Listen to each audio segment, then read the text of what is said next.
going to sort of call this a soft start, right, Patty? Like, while people sort I of join us and think get I'm themselves ready. assembled. Yeah. Yeah. So, yeah, hopefully we'll see people. Okay. I think people should be joining us round about now. In fact, my computer has told me Blueprint is live. And we're Blueprint, so we're actually live. It's official. I will give people a minute or so just to sort of join us and gather together. But first of all, let me just kill something here because I can hear myself. Sorry, guys. This is the first time we've done this. Mute. There we go.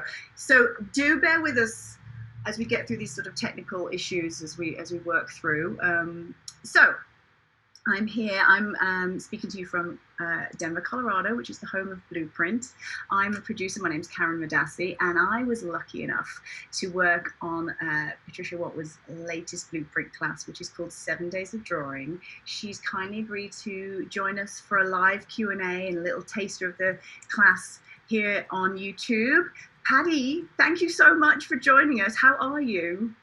I'm well, Karen. Thank you so much for inviting me to join you. It's actually just lovely to see your smiling face. We had such a good time filming this class, so it's great to see you, and I hope you're doing well. We're here in Brooklyn, and we're muddling through. New York City, I can't tell you how much it's changed, how quiet it is. I miss the energy of my city. I miss the masses of people. It's kind of sad. But in a lot of ways, it's also like people in my community were, taking care of each other and wearing our masks and muddling through and trying to stay connected and sane and creative at home. Yeah, and that is the key. Staying creative at home is the reason we thought we'd put this together. We called it Creating Calm by Drawing. And it's off the back of this class that I mentioned that's called 7 Days of Drawing. Now, when we made this class, which was actually filmed back in the fall of 2019, we had no idea that things were going to pan out the way they have.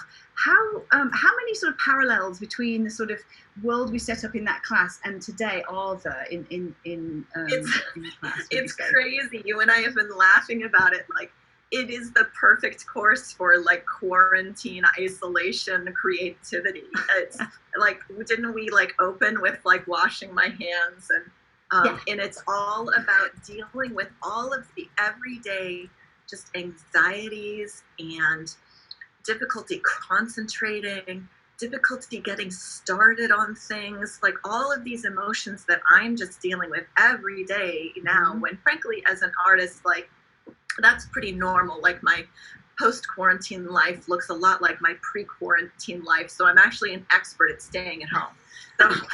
Good to know. So I'm really glad that we created this class because it's even myself as I'm trying to deal with my own emotions, like I'm like remembering like, oh, remember the things you said, like set a timer, make a plan, just begin, all these emotional struggles we have like are totally what the class was structured around. Absolutely. And now you guys watching at home, you will be able to see a taster of the class in a short while. I just want to say a few hellos to people. I can see that Evelyn's joined us, Linda's joined us, Kathy, Kathleen, Milo from Leeds in the UK. Hello, Leeds. I know that city well. Evelyn's from California. Tell us where you're watching from.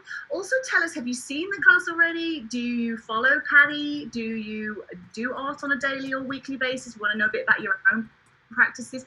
Are you finding it easier or more difficult to create space to practice art? And then I should ask you that question, actually, Patty, as we go along. Is it what space are you in right now? Is this your studio that we're talking to you in? Yeah. So I have my studio at home, which of course has turned out to be a blessing because I don't have to commute to work right now, and I'm in my studio at home. And is that? But you have the family around you, whereas before you wouldn't have done. Is that kind of? Yeah, and that's actually, I am finding it harder to create right now and harder to get my creative work done. Partly it's like, honestly, just anxiety and kind of dealing, like it's hard to concentrate and having my family around, like my kids are dealing with online school and my husband has his issues with like being furloughed from work. And I feel like, oh, should I be doing something to help them? Do I need to make sure my child is doing her work? Yeah.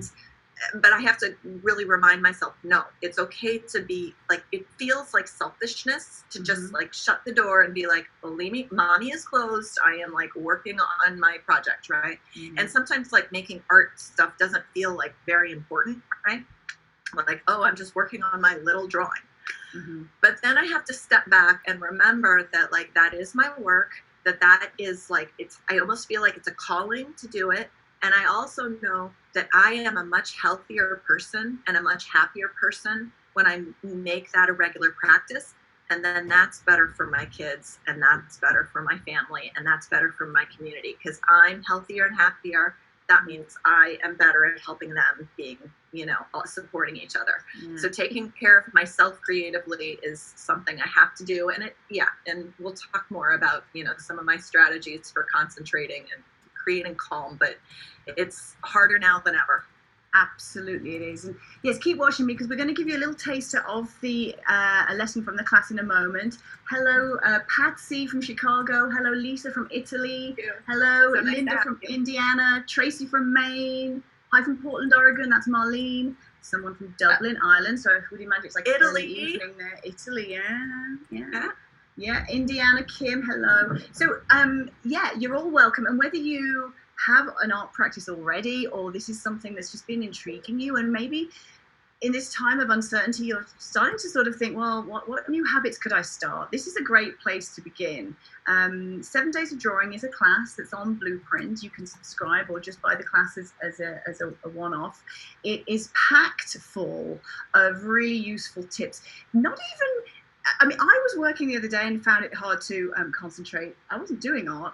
And I remembered something that Paddy had said in that class, and it was about the binaural beats and about the sort of background music, and I used it. So no matter where you're coming from, I think there's something in this class to sort of take away about creating space for creativity. Can we explain what that is, Karen? Oh yeah, go ahead. Yeah, please. Okay. So this is so getting calm, right, and trying to get myself to concentrate has been really hard. And the news is distracting, and like there's like checking in with social media. It's great to be connected, but then it also can be like, it can stop you from getting your work done. So there's this thing called binaural beats. So that's oral, like your ear, right? Or really just think of it as like meditation music. And there's this kind of, it has a frequency that helps cultivate concentration. So like theta waves. So I'm telling you, if you go on like Spotify or just Google like binaural beats, or didn't you say you were using like whale songs? I was saying, Alexa, play binaural beats, and she didn't know what I was talking about. I mean, she never does. But so then I just said, play meditative music, and it was whale music, and it's so nice. Absolutely. It really, so that's been a regular thing that I've been doing, and my daughter came down and she's like, Mom, what are you listening to? And I'm like, leave me alone. I am concentrating. I'm in the zone. We are seeing so many people from all over the world here. I've seen somebody from Sweden, Anna Karen, California, Germany. Hello, Sylvia. This is fantastic. So what we'd love you to do is we're going to play the lesson in a minute or so's time. Please watch it along with us. Ping us with questions on the comments. Why not grab a sketchbook or a piece of paper and a pencil and do some sketching? Why not? There's nothing else to do while you're watching. You might as well start now if you haven't started sketching before, right? Yeah. Well, I mean, do they need any special kind of equipment? Plain copy paper and any yellow pencil. Most of the exercises that I do are designed to just work with pencil, and you can absolutely just grab anything you have to get started. This class is a little bit about removing barriers to try to start, because we have a lot of like, oh, well, I just need to have just the right pencil or just the right paper or just the right sketchbook, or not be stuck in my room anymore. But this class is designed to help you kind of let go of those particular expectations and just embrace, the lessons called finding joy in unexpected places, like quarantine, right? And how do we just embrace the present moment and make do with what materials we have and find some joy in creativity. Okay, well, the lesson's about 12 minutes long, so watch along with us. We'll be here on the other side to answer your questions and give you more tips on creating calm through drawing. This one's all about diving into a junk drawer, so you don't even need to have a fancy schmancy model or idea of what to draw, right? Yeah, no, that's one of the things is like you feel like, oh, I need to have a cool idea or I need to have something arty. And we kind of make these barriers for ourselves, feeling like, oh, I don't have a good enough idea. So this, with kind of a little bit of a joke for myself, to literally open up my kitchen junk drawer and just grab like random objects and create a project. All right, so we're ready to watch it right now. Great.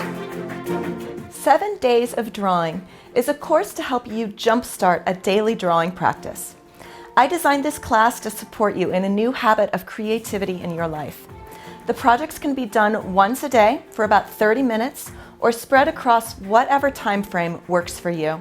Each lesson begins with a common theme on the struggles that we all have when bringing new creativity into our lives. As a professional artist, I'm well acquainted with the emotional and practical challenges that get in the way of my creative work. I will teach you how I stay on track. Along the way, I'll show you some realistic drawing skills to be a better observer, learn contour lines, shading, and techniques for creating form. I'm Patricia Watwood. Join me for 7 days of drawing and begin a hobby that can grow your creativity and enrich your life.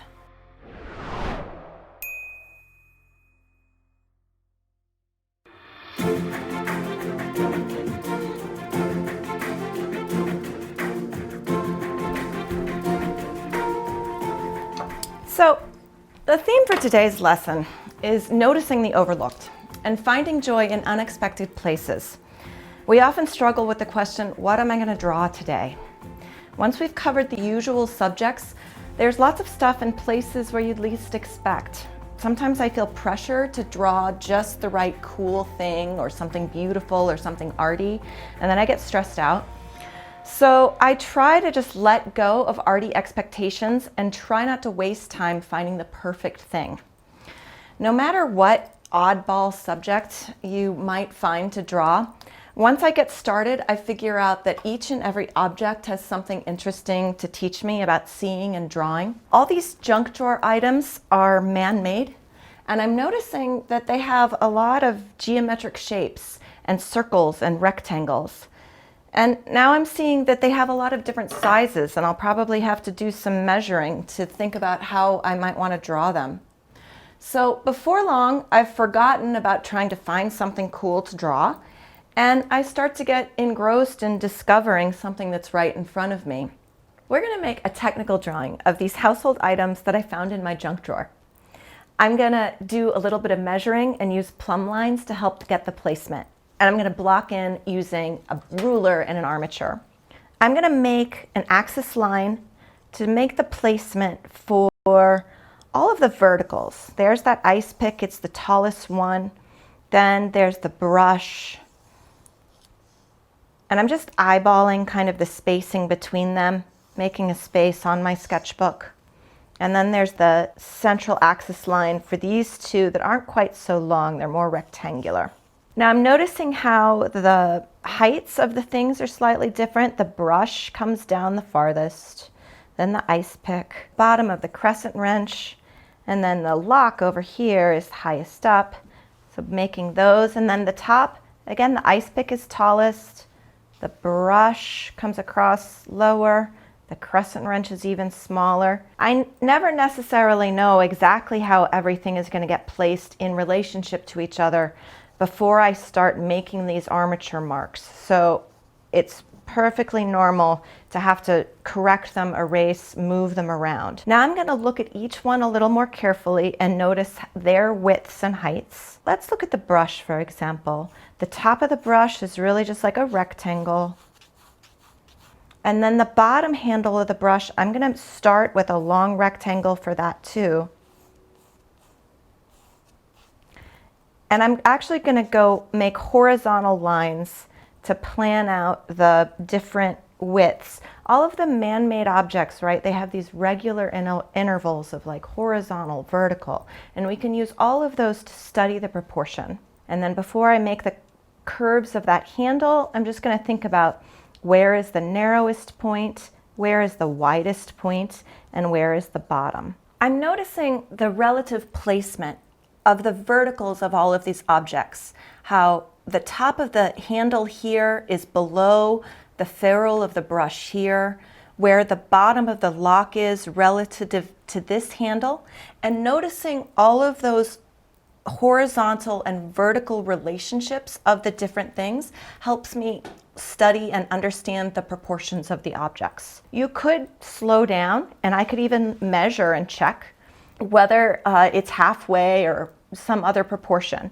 Feel free to use a ruler and check and slow down and take your time with that if you want to. The crescent wrench has the head, which is almost like a square shape up there, and then the handle, I kind of start with a long straight line, and then I'll refine the contours and get that angle a little bit better.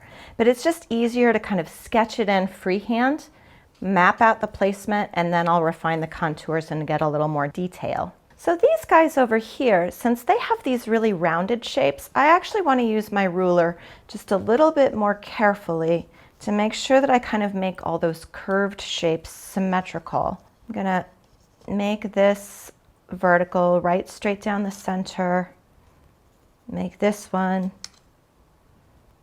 right straight down the center, and then I can actually I've roughed it in a little bit, and again I can just sort of check and make sure that I'm making it symmetrical on either side of that center line. So now that I've checked the symmetry, I'll just use the guidelines and make symmetrical curves, freehanding it just from observation, and kind of noticing that how the inside of this guy is almost like a circle, and then it's kind of got two longer sections here. And I'll do this in stages, kind of first mapping it out, and then I'll come back and refine the contours. And then for the lock itself, it's got a flat bottom, so it's not a full circle, it's circle that's sliced off at the bottom. So we'll curve around that way. You can see that the way I'm drawing all of these objects, it's kind of a plan view. That's what I was telling you about making like a technical drawing, kind of like I'm looking right down at the objects instead of viewing them in perspective. And it's a fun way to study the shapes and the symmetries of these objects. I'm going to go to this brush handle, and remember I marked the narrow point and the wide point so that as I make a nice smooth contour line, I can do one side and then the other and make sure that they stay symmetrical. And that brush, I'm noticing, has like a flat front and then a curved side. So I can just make another inside parallel line. And you see, I don't necessarily just make it in one single smooth line. I sort of slowly craft a line that seems like it's just one, but I've actually built it out of a lot of little line segments. And then notice like that little circle. This little guy over here, it's a foil cutter for taking the top off a wine bottle. And it seems kind of complicated at first, but the more I look at it, the more I notice that, okay, well, this part right here is a very regular circle that goes around the wine bottle top. Then there's like a circle here, and a circle here, a curve here, a circle here. So the more I study these complex shapes, I kind of break them down one step at a time, and kind of they start to become understandable and manageable. And then curving around, it just breaks down into a series of parallel contours. Another one that seems complex on this little drawing is the head of this crescent wrench. There's a lot of little bits in that thing. But if I slow down and look at it a little bit, I think, okay, well, first of all, there's this angle there, and then a parallel line here. There's kind of a little square box right there that little dial fits in. then this part of the crescent wrench is another set of like parallel lines, and they're perpendicular to the base. So the more I just study all of the small components, what seemed kind of complicated becomes legible, and then I can translate that into my graphic lines. And then it's starting to make an interesting drawing. And then I'll use my kneaded eraser and erase out all of the scratchy extra part so that it looks nice and clean. Sometimes I'll take the whole thing out and then redraw it after I've kind of figured out where it needs to go.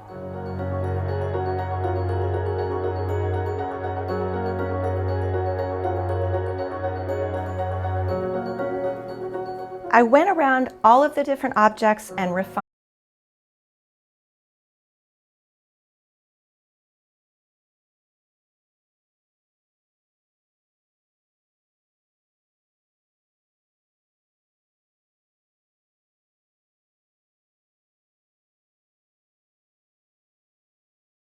I'm going to go to this brush handle, and remember I marked the narrow point and the wide point so that as I make a nice smooth contour line, I can do one side and then the other and make sure that they stay symmetrical.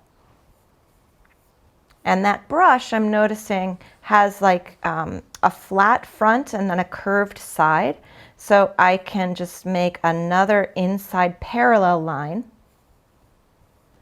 And you see, I don't necessarily just make it in one single smooth line. I sort of slowly craft a line that seems like it's just one, but I've actually built it out of a lot of little line segments. And then notice like that little circle. This little guy over here, it's a foil cutter for taking the top off a wine bottle. And it seems kind of complicated at first, but the more I look at it, the more I notice that okay, well, this part right here is a very regular circle that goes around the wine bottle top.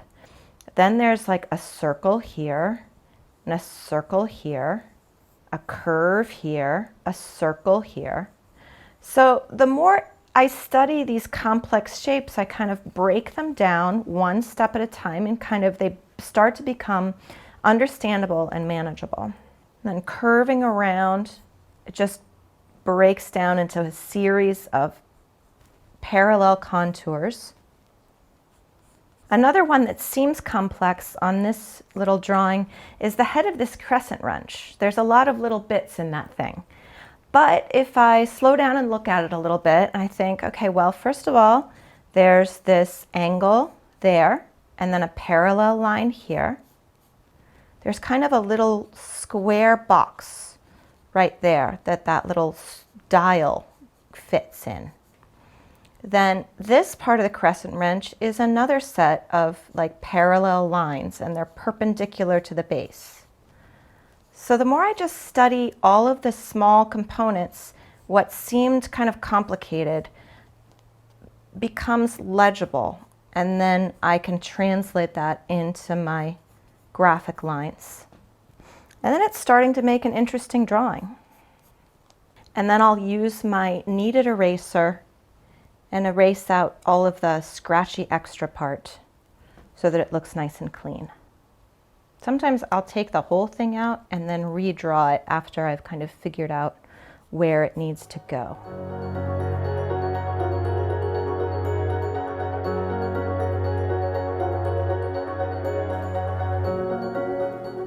I went around all of the different objects and refined all the contours, but I want to show you how to add some graphic variety with a few different techniques for some of the different surfaces that there are. Like these paintbrush bristles are these little linear elements. They're kind of perfect for using pencil line to kind of suggest the texture.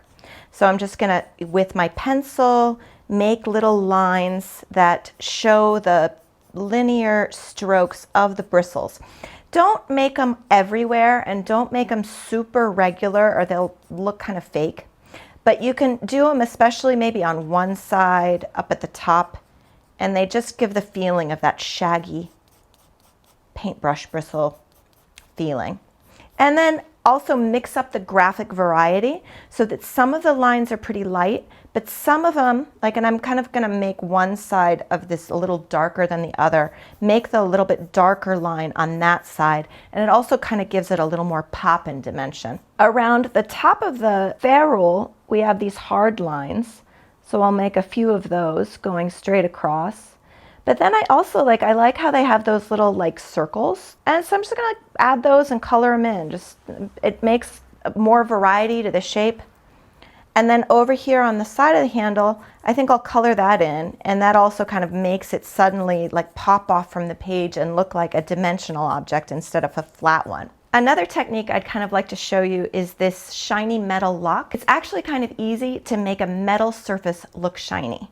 So I've darkened down all of the gray lock, and I'm actually going to use my stump, and I'm going to blend, and now I'm kind of going in the direction of the metal and blending with the stump to make it smooth and even.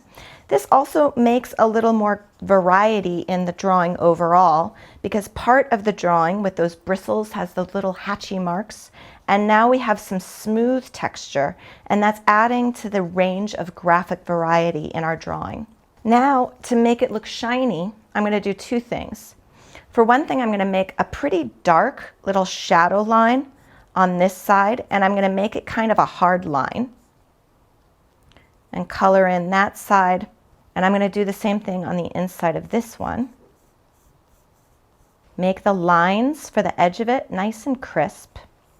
And then I'm going to use my hard eraser to just pull out a really clean, shiny highlight, because it's the contrast of the very dark thing and the very light thing that make it look like metal instead of a matte or gently rounded form. And then next to the place that I've erased it, I'm actually just going to kind of go back in and sort of use the pencil to make a hard line. So I'm going to keep working on developing these details. Now that I've gotten involved in drawing these oddball objects, I'm really actually having a good time and really happy to keep working on this drawing.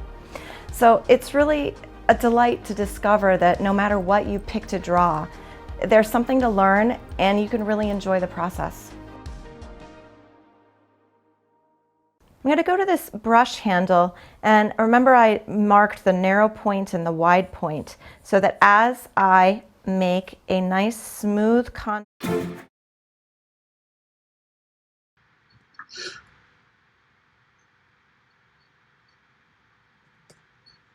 Okay, I think we're back. I hope you all enjoyed that. Just as a recap, that was one lesson from the 7-lesson class called 7 Days of Drawing, which our wonderful art instructor, Patricia Watwood, was hosting. Hopefully you got something out of that.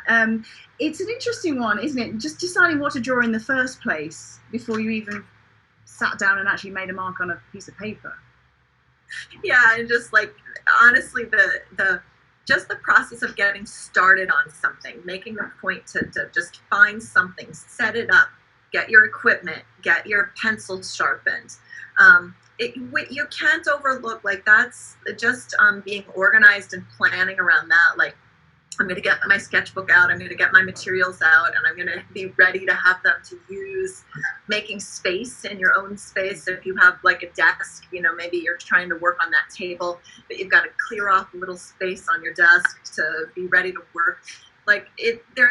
Don't underestimate the importance of those seemingly unimportant but simple things, and the more you're able to kind of just one thing at a time, just do one little simple task, that's what gets the ball rolling, and then hopefully you actually get involved in your drawing, and that's really magic, because once I actually get lost in my drawing, that's when I really start to let go of stress, feel like my creative mind kind of starts to go freely. So I hope that people found that useful. I see a question that's popped up on the comments feed. Hello, C. Nickerson. She or he says, art is their jam, but feels like the blank page is terrifying, in all caps, has a hard time getting started. Do you have any tips for warming up? Yeah, no, I very much relate to this, even though I've been doing it for a long time. It's still, a blank page is terrifying. A new sketchbook is terrifying. I remember hearing someone say that they didn't use the first page of their sketchbook. They just randomly flipped to the middle of the sketchbook because, like, the first page, it was just too much pressure, like, I can't handle it.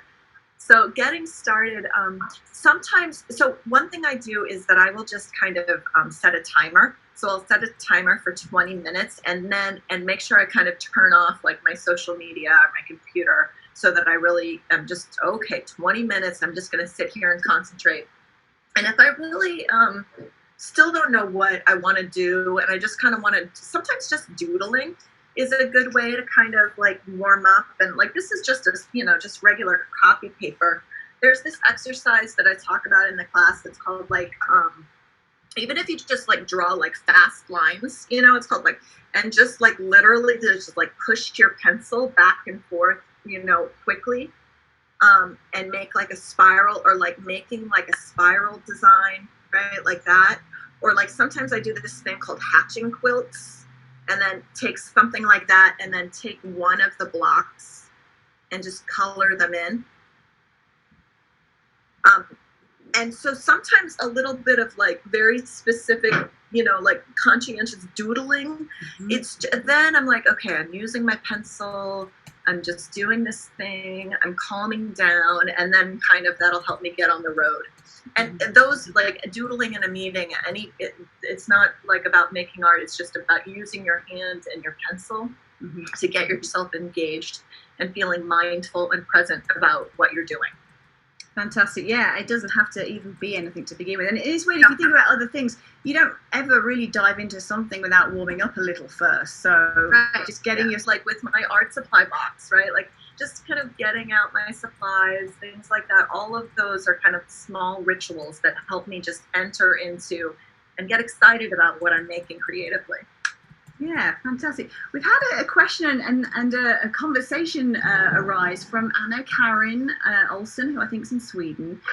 See how much you can help with this. She says, do you have any suggestions on how I can use this to do quilts and sewing pictures too? How can I do that? And I checked in and said, well, do you mean like transferring the design to fabric so then you can sort of work on that? So do you do any of that, Patty? And what do you know about sort of getting something off a piece of paper and onto fabric? How easy can that be? So, well, let me think. I guess I have a couple of ideas. I don't really sew. I'll do a little sewing machine sewing, but I don't do a lot of hand stitching. But I'm familiar, my mother quilts, and so she will sometimes do things where you make it's almost like doing a stitched picture. So that's what I'm kind of imagining. There are ways, like, so if you've made a drawing on paper, and then you want to transfer it, there are a couple of ways to do it. The one that comes to mind is that there's something called carbon paper or transfer paper that you can get in an art supply store. And you would just lay your drawing, say this, and then there's a sheet of carbon paper underneath, and then put that on top of your fabric.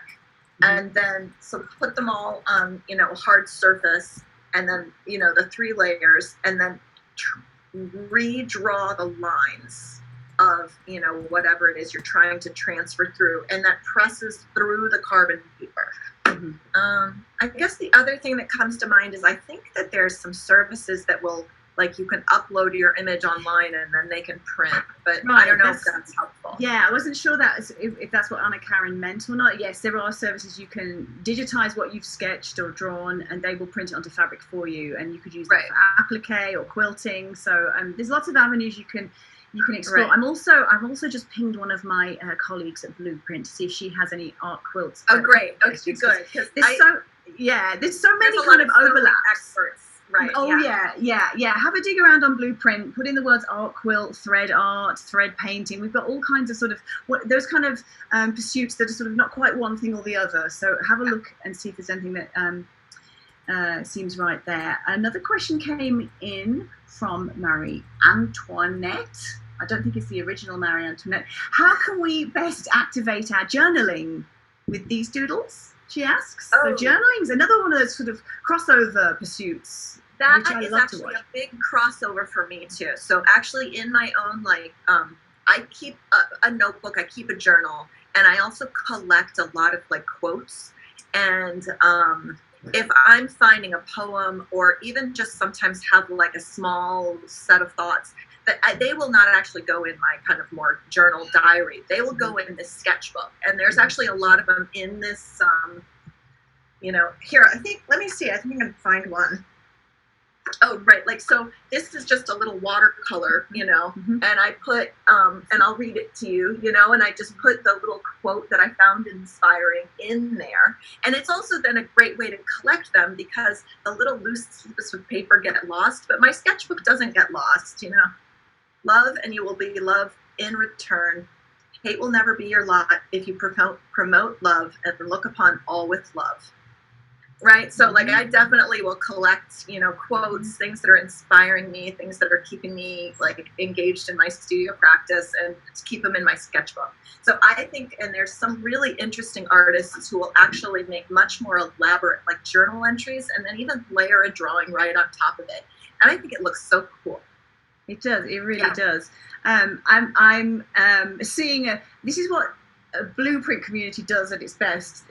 We're giving each other advice on the comments here about using permanent ink on fabric. So yeah, keep chatting, guys, because I know you'll be able to help each other out. Because yes, you do not want the carbon on the fabric. Kathleen, you are so right. So Anna's going to go look for those pencils. Kim says for quilting, I love that we're seeing people from other art forms and crafts here. For quilting, they recommend drawing the pattern over and over to develop muscle memory. So I am imagining she's talking about free motion quilting. So with free motion quilting, you have to sort of, and your mom may do this as well, sort of make those sort of wonderful scrolls and squirrels, and you have to sort of get your muscle memory warmed up.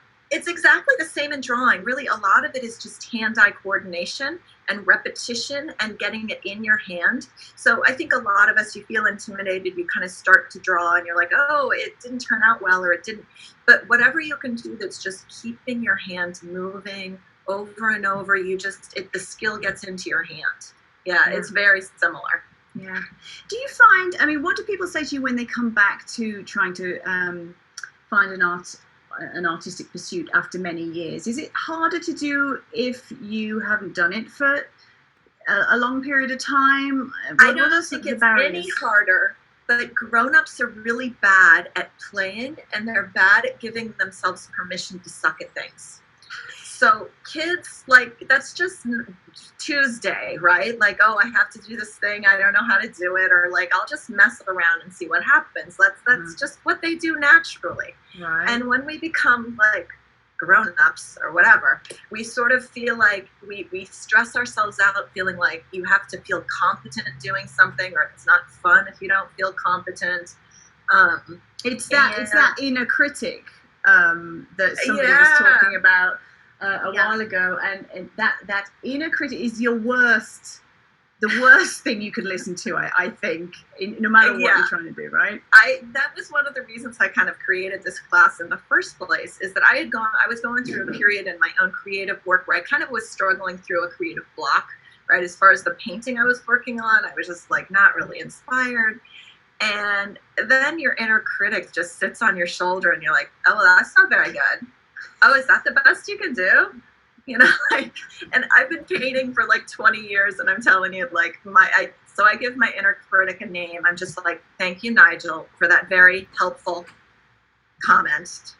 Go sit over there and have a coffee, and I like try to like distance myself from like that inner voice, and remember that inner voice is it's just my sensor trying to shut me down. Yeah. It's not real. Yeah, just tune out that chatter and do the thing. Yeah, that's fantastic. We've got about 5 minutes of time left, guys. So this is a great time for comments. Have you taken one of Paddy's classes on Blueprint? Have you got anything to say about that? We've had some lovely comments from people saying that she has the power to reignite their urge to get drawing, and that's definitely the case. You really break it down and make it accessible and simple. This class I really designed for anyone who had that. I've gotten a lot of comments, from some of my other Blueprint classes too, just like, oh, I always loved to draw when I was a kid or when I was in high school, and then I've gotten away from it. And I really designed this particular class for like that person. You know, it's not about, skilled like art making or like trying to feel like you have to have a special talent or a special skill to do anything like that. I really believe that drawing is something that can be like, and that creative practice can be beneficial to anybody at any level. And so this is just like trying to help you reconnect with that joy that you had. Yeah. Going into the flow, not searching for it. These are great ideas, Kathleen. Thank you. Was there anyone in particular in your childhood or young adult life that was particularly encouraging, that saw something in you and sort of fostered that interest? Fortunately, yes, I've always been had a lot of support as a young person. My mother really loves the arts, and she would always take me to art museums, and she would drive me to cry. She would drive me to this art class like every Saturday morning and like buy me a donut after. It was that donut really kept me like on track. But and a couple art teachers. I think that you just need one or two people to just kind of just cheer you on a little bit, support you a little bit. And I think actually Blueprint is great in the way that they really has created an online community where people can just like show, look what I've made, and get some positive feedback, or have other people who understand what you're trying to do. So having a supportive community is it's very important. Yeah, and if you are a beginner, this is from me. How soon should you start showing people your art? Like, how long can you sort of keep it as a secret pursuit for me? And should you sort of try and get it out in front of people as soon as possible, so you're getting less sort of self-conscious about it, or what? I think that varies from person to person. I think that you'll support yourself more and keep yourself going if you have a few close friends, a girlfriend, maybe your child. I actually love showing my things to my kids because they're like, oh, you're so good. They're just really supportive. Yeah. So definitely quickly show it to a small group of people who are your support people, who will just kind of like cheer you on, And then once you feel ready to share it, actually Blueprint, you can post projects on Blueprint and people will comment. And so that's a really great platform for that. And I would say anytime you've gotten all the way to the end of really you've taken a project to completion and you're like, wow, I'm proud of myself, I finished it, definitely post it, because it will just make you feel like, check, I did it. Like I accomplished it. And whenever you give yourself that kind of like positive feedback, it helps support your practice to do it again. Yeah, I'm going to steal a phrase from one of our quilting instructors. Finished is better than perfect. So get the thing done, and then you can move on to the next thing. It doesn't matter if it wasn't quite what you envisaged to begin with. Yeah. That's fantastic. Okay, we've got about a minute or so left. I just want to let everybody out there know that, first of all, where can people find you if they want to follow you on social and things like that? Thank you for asking. Unfortunately, my name is a little bit unusual. Watwood is a Scottish name. And I'm easy to Google. So you can Google my name and find my website, patriciawatwood.com. But I'm really active on Instagram and Facebook, and I'm at Patricia Watwood on Instagram and at Patricia Watwood Studio on Facebook. And if you come and find me and send me a message, say hello, post a comment, I'll get back to you and just say hi. I really appreciate connecting with people. I do a free painting demonstration every Wednesday on Facebook. So if you'll come and find me, you'll see a lot of posts about how you can stay connected. That's fantastic. Meanwhile, on Blueprint, you can see 7 days of drawing plus Paddy's other drawing classes. If you're not a subscriber yet, you can join for 50% off right now, and that entitles you to see any of our classes, any of our content, anytime you want, unlimited viewing. You also get access to class materials, which are fantastic, and lots of other perks as well. So check that out if you can.